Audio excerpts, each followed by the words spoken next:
Мужчин очень много с Москвы звонит, в Московской области, в центральной России, которые под 1,90 м, по 2 метра. У них вот эти под 1,70 м приклады, 1,65 м на итальянцев низкорослых, левую и правую руку. И они не могут удержать 32 грамма на веске, да, дроби. Они не могут. Они говорят, почему-то вот все поверху или сзади. Поверху. Все сразу становится понятно, что не хватает длины, спуска затыльник, друзья. Ну вот верхний угол, чтобы обгонял, допустим, вот. Не вот так, вот приклады вот такие вот. Наши российские есть ружья, где вот затыльник вот так вот. Разве видите, где у меня затыльник не прилегает? Видите, да? Они вот такие вот заводы.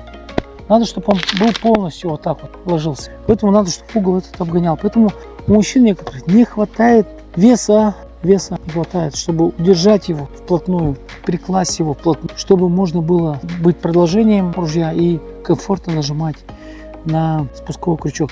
Обязательно обращайтесь ко мне, могу помочь прокачать ваш существующий приклад. Советами может у нас закажете, у себя по месту. Но это очень важная вещь, потому что рано или поздно все равно вы будете охотиться своего, но когда-нибудь вы все равно придете к правильному.